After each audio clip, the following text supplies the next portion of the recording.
लालपुर नामक एक गांव रहता है। उस गांव में रुपेश और शंकर नाम के दो भाई रहते हैं। जिंदगी हंसी खुशी से कट रही थी। फिर एक दिन की बात है। अरे ओ भाभी, भाभी, अरे ओ भाभी। क्या हुआ रुपेश? क्यों शोर मचा रहे हो?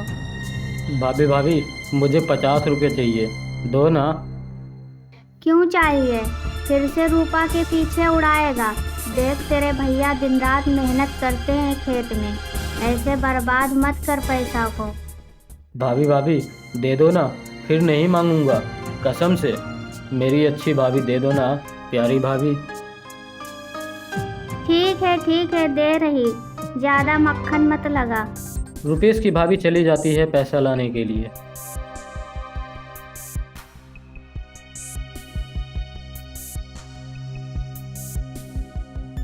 ले, अगर रूपा के पीछे उड़ाया तो तेरे भैया से कह दूंगी।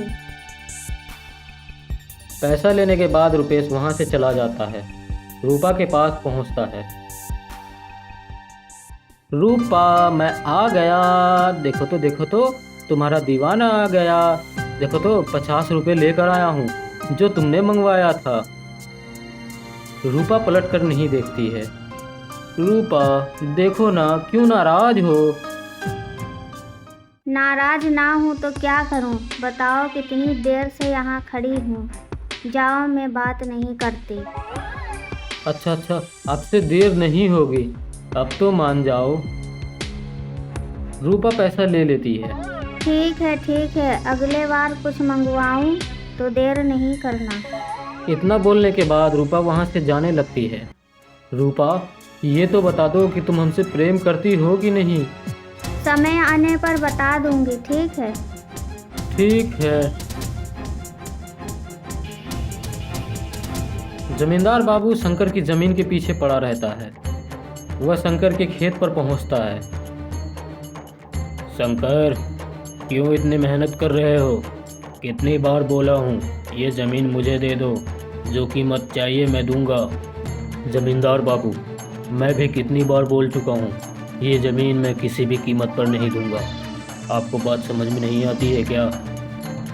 शंकर, ज़्यादा अकड़ नहीं दिखाओ। मैं ज़मीन एक दिन तुमसे लेकर रहूँगा, ये बात को याद रखना हमेशा। इतना बोलने के बाद जमींदार बाबू वहाँ से चले जाते हैं। शंकर भी घर पहुँचता है। घर पहुँचने के बाद, मालती, अरे ओ मालती, जरा एक गिलास पानी लेकर आना। मालती पानी लेकर आती है। क्या हुआ जी? आप तो खेत गए थे ना, काम करने के लिए। फिर आप इतने परेशान क्यों हैं? क्या हुआ? क्या बताऊं मालती, जमींदार बाबू फिर से खेत पर आए थे। धमकी देकर गए हैं, ये ज़मीन मैं किसी भी हाल में तुमसे ले लूँगा। मालती, अगर ज़मीन चली गई तो हम लोग भूखे मर जाएंगे। बताओ क्या होगा? नहीं जी, ऐसा कुछ नहीं होगा। आप खाना खाकर आराम कीजिए। दूसरे दिन रुपेश रूपा से मिलने के लिए जाता है। रूपा, मैं आ गया। देखो तो तुम्हारा दीवाना, जरा देखो तो। क्या देखूं? अगर कभी किसी चीज़ की ज़रूरत होती है तो पहले भाभी से पैसा लेना होता है, तब मिलती है। क्या आगे भी ऐसा ही चलता रहेगा? बताओ। रूपा, अभी घर का मालिक भैया है, इसलिए भाभी सब कुछ संभालती है। बताओ मैं क्या करूं? इतने में दोनों को जमींदार बाबू बातें करते देख लेते हैं।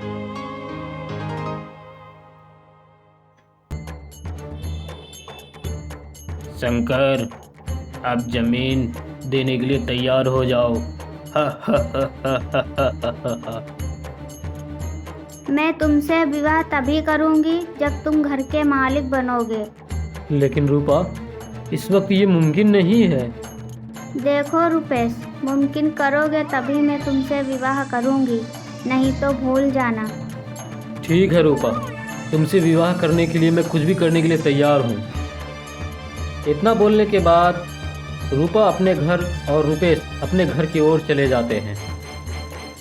जमींदार बाबू रूपा के घर आता है। जमींदार बाबू आप आइए ना, बैठिए। रूपा, मैं यहाँ बैठने नहीं आया हूँ, तुमसे कुछ ज़रूरी बात करने आया हूँ। बोलिए ना जमींदार बाबू, क्या बात करनी है?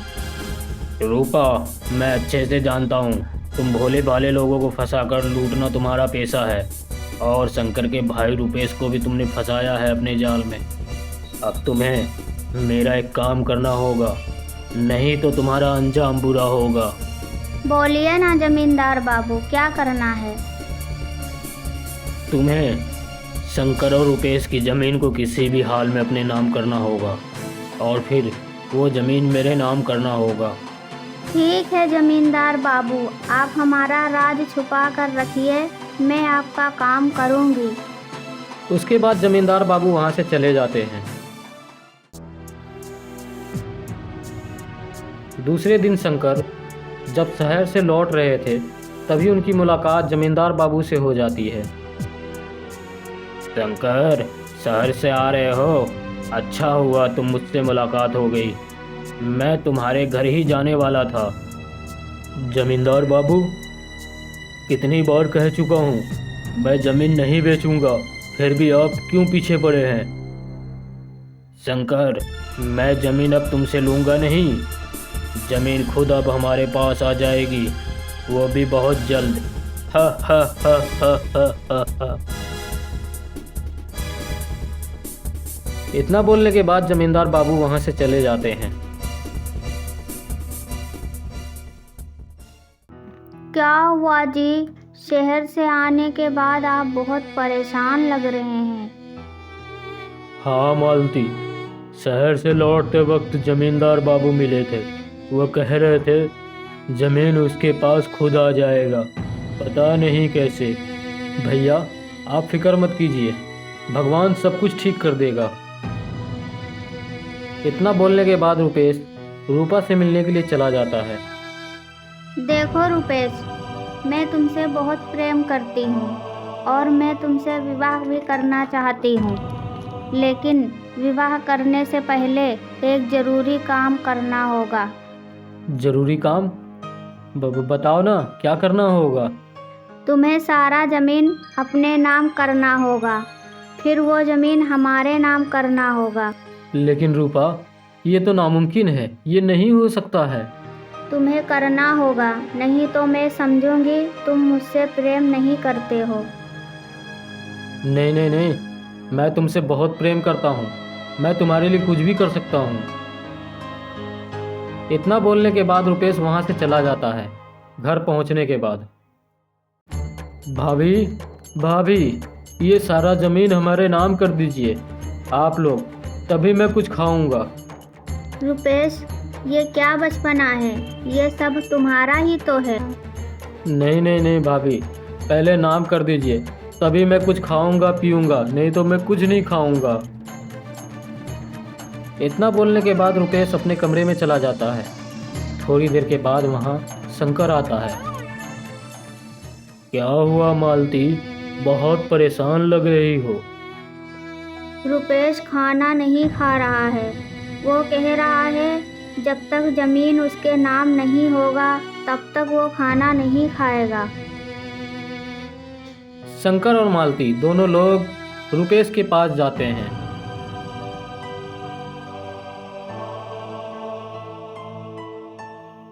रुपेश, ये सब मैं क्या सुन रहा हूँ? हाँ भैया, जब तक ज़मीन हमारे नाम नहीं होगा तब तक हम खाना नहीं खाएंगे और पानी भी नहीं पिएंगे।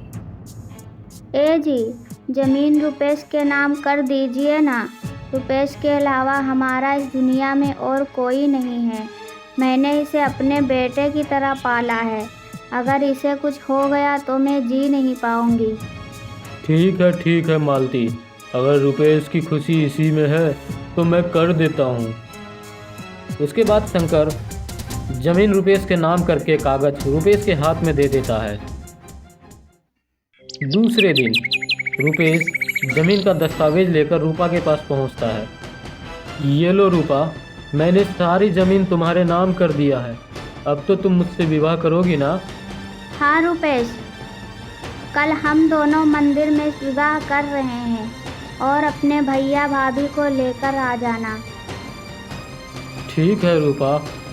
अच्छा चलती हूँ, कुछ ज़रूरी काम करना है। उसके बाद रूपा वहाँ से चली जाती है। रूपा सीधे जमींदार बाबू के घर पहुँचती है।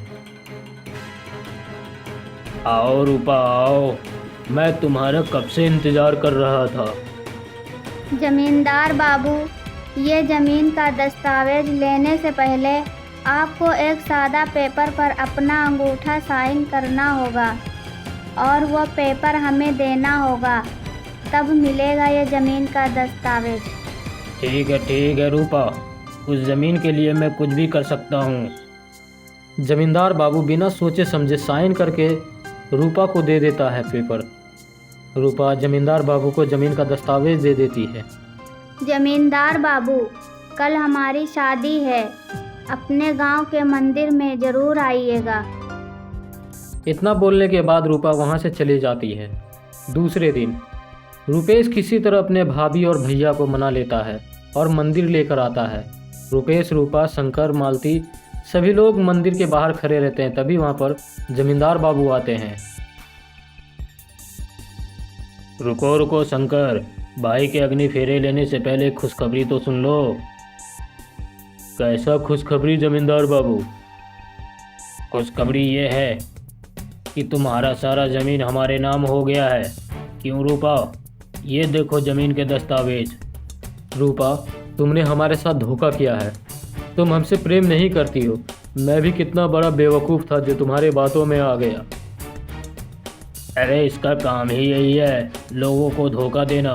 क्यों रूपा, सही कहा ना? जमींदार बाबू, मैं जानती थी आप एक नंबर के घटिया इंसान हैं, इसलिए मैं आपसे सादे पेपर पर साइन करवा ली थी। इस पेपर में लिखा है रुपेश के ज़मीन के साथ में अपना ज़मीन और घर भी रुपेश के नाम कर रहा हूँ। रूपा, तुमने मुझे धोखा दिया है। मैं सरपंच जी से शिकायत करूँगा। इतना बोलने के बाद जमींदार बाबू वहाँ से चले जाते हैं। मुझे माफ़ कर दो रुपेश, मैं आज तक बहुत लोगों को लूटी, लेकिन मैं तुमसे सच्चा प्रेम करती हूँ। अब तुम्हारी मर्जी, तुम हमसे विवाह करो या नहीं। रूपा, तुमने जो किया सो किया, अब तुम हमारे घर की बहू बनोगी। क्यों रुपेश? ठीक है भाभी, जैसा आप कहें। उसके बाद रुपेश और रूपा की शादी हो जाती है। ज़िंदगी फिर से हंसी खुशी से कटने लगता है।